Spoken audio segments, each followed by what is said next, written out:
Olá, ouvintes do podcast Literatura em Ação. Eu sou Tatiana Casarino, advogada, escritora, poetisa e dona do blog Recanto da Escritora. No episódio de hoje, eu vou falar sobre a segunda dica da literatura mística, entrelinhas religiosas. Saiba como unir religiosidade com ficção. Se você é um autor religioso, que gosta de escrever fantasia, saiba que dá para unir as duas coisas.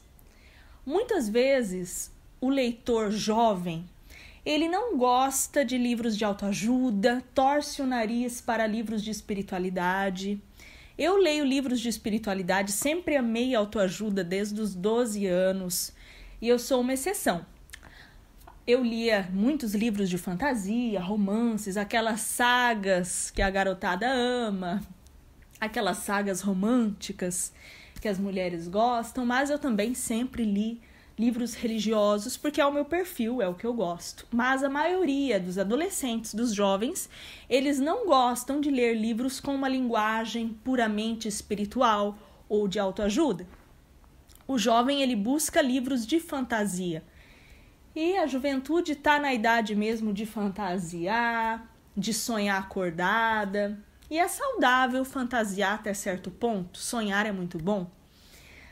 Mas se você é um autor de autoajuda e gostaria de explorar a fantasia, saiba que dá para unir as duas coisas. Dá para unir a sua linguagem mística, religiosa, dá para transportá-la para a fantasia, unir a sua linguagem mística e religiosa com a linguagem fantástica, fictícia. Dá para você criar historinhas fictícias com personagens, ambientes fictícios e colocar nas suas entrelinhas mensagens morais, mensagens virtuosas, mensagens religiosas, propagar a sua religião através de historinhas fictícias com personagens, com histórias, com enredos de fantasia. Dá para unir as duas coisas? E se você já é um autor de fantasia e quer explorar esse campo mais moral, perfeito também. Muitos autores acreditam que a literatura é uma ferramenta apenas para lazer. Respeito quem pensa assim, mas eu penso diferente. Eu penso que a literatura tem um papel mais nobre que divertir. Divertir também é válido, a gente também precisa de diversão, mas a literatura, ela pode levar conceitos morais, ela pode transcender o homem, pode levar o homem até Deus, pode ser uma ferramenta boa de levar o ser humano até valores ideais nobres, valores morais. E pode ser uma ferramenta poderosíssima para tudo isso. Eu sei que o mercado literário está cheio de autor pessimista, ateísta, que escreve livros perturbadores, que deixam os leitores arrasados, sem acreditar mais na vida, sem acreditar mais em nada.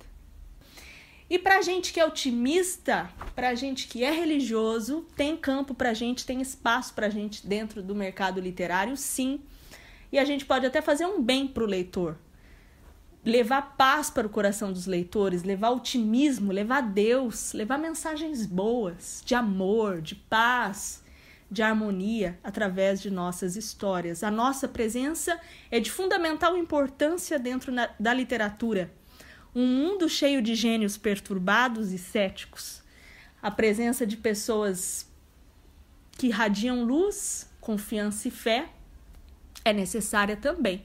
Tem espaço para todo mundo, tem espaço com todo respeito aos céticos, mas a literatura, ela precisa de nós. Então não desista de escrever fantasia se você é religioso ou se você sente preconceito no âmbito literário por causa da sua religião.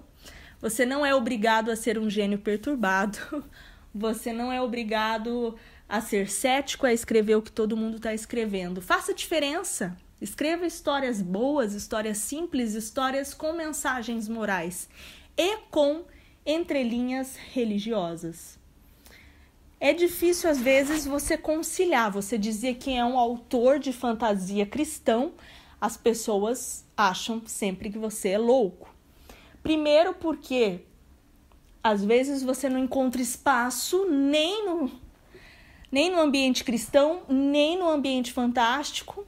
O ambiente cristão, às vezes, torce o nariz para a fantasia, porque acha que a fantasia é um ambiente só de paganismo. Isso a gente acaba pagando por aquele bruxinho muito famoso que tem dentro do mercado literário, que eu não vou citar o nome dele, todo mundo sabe. Então, todo mundo pensa que escritor de conto de fadas e bruxas e princesas, que a gente é pagão. Por outro lado, também no setor fantástico, olham pra gente e falam, opa, não é melancólico, não é pessimista, não é cético, não é boêmio, ainda fala de Deus, quem que é essa pessoa? Então a gente fica assim, num ambiente que não tem ninguém para nos apoiar. Mas esse podcast aqui é para te apoiar, para você não se sentir sozinho se você quer escrever entrelinhas religiosas na sua história de fantasia. Então, existe espaço para você? É claro que existe espaço para você. Fique sabendo que muitos escritores de fantasia são cristãos. Até mesmo a autora de Crepúsculo é cristã. Tem cristianismo até no meio de vampiros. Muita gente pensa que vampiros são demônios e torcem o nariz quando vêm essas figuras no mundo fantástico. Mas, se você olhar com bons olhos, você vai ver que existem elementos cristãos até em livros de vampiros. O Edward tinha uma conduta moral. O Edward de Crepúsculo, ele tinha uma conduta moral. Vamos pegar agora um exemplo bem simples, bem bobo, de uma saga famosa, que tinha elementos cristãos. Até em Crepúsculo existia entrelinhas religiosas. Existiam até mesmo em Crepúsculo. O Edward, ele não fez amor com a Bella antes do casamento, não tomava sangue humano, só sangue de animais, vivia choramingando e fazendo penitência por sua condição monstruosa e se sentindo culpado pelo lado ruim dele. Nossa, era tão forte, o elemento cristão de Crepúsculo é bem forte realmente. Senhor dos Anéis nem se fala. Senhor dos Anéis é puro cristianismo nas entrelinhas. Mas, mesmo assim, ainda é difícil você se posicionar como cristão dentro do mercado fantástico, porque parece que é incompatível, mas é sim compatível. Você pode passar muitos bons valores através da sua literatura. Resgatar o romantismo, quanta gente não resgatou o romantismo, essa vontade de se casar, de deixar para namorar depois do casamento, e quanta gente não resgatou valores como castidade, fé, luta pelo bem através de personagens da ficção. Os heróis e as heroínas, eles expressam um sacrifício em prol do bem maior que inspiram leitores, às vezes inspiram muito mais que textos puramente espirituais. Então, um exemplo de um super-herói, às vezes, vale por 1000 palavras puramente religiosas. A gente gosta de ter bons personagens para se espelhar, de ter bons exemplos. E o mercado literário tem espaço para a gente que é cristão, basta a gente se esforçar, a gente acreditar e colocar a nossa religião nas entrelinhas, de propósito. Alguns autores não admitem que fazem isso, alguns autores não fazem de propósito realmente, mas queira ou não queira, acaba escapando na nossa escrita aquilo que a gente pensa, aquilo que a gente sente, principalmente aquilo que a gente acredita.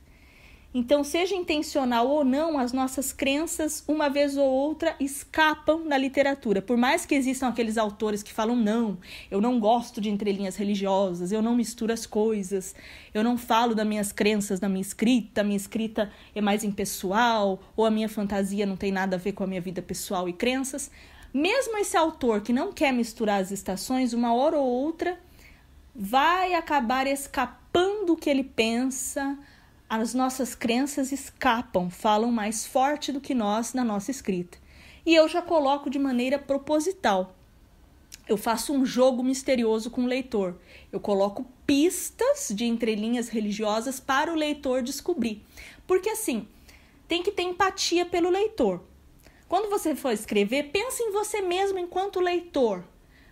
O que te agrada? O que te emociona? Eu amo descobrir entrelinhas religiosas, pegar pistas de mensagens místicas, de mensagens religiosas. Como eu gosto disso, eu gosto de proporcionar a mesma alegria, o mesmo mistério, a mesma emoção para o meu leitor.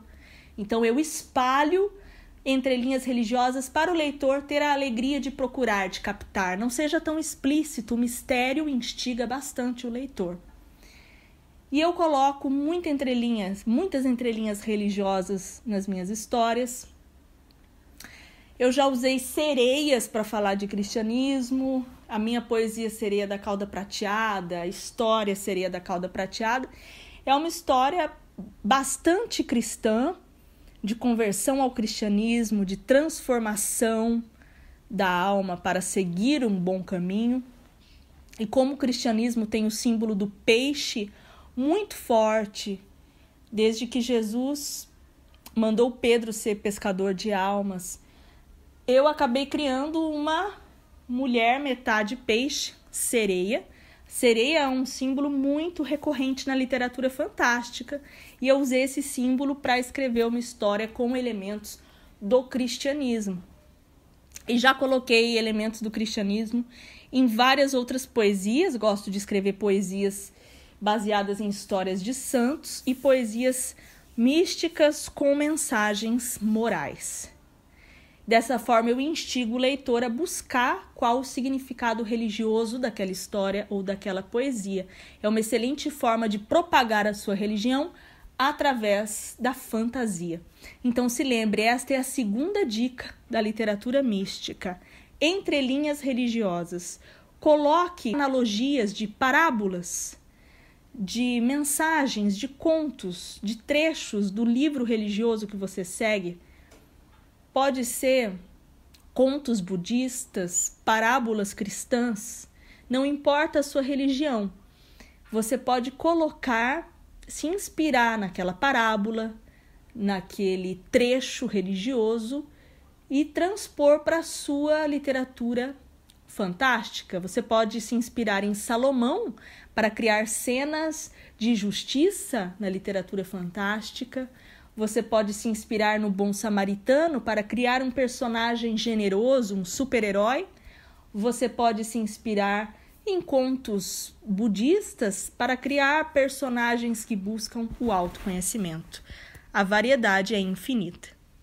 Por fim, para encerrar essa grande dica de colocar entrelinhas religiosas para emocionar o leitor e para instigar o mistério, é interessante que você traduza os grandes conhecimentos filosóficos em uma linguagem de entretenimento, que faça releituras de parábolas religiosas e que coloque dilemas éticos e morais em sua história, que são solucionados através de antigas filosofias ou ensinamentos religiosos.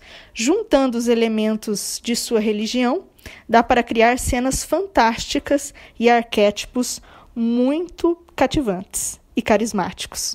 Um grande abraço e até o próximo episódio de Literatura em Ação. Até mais!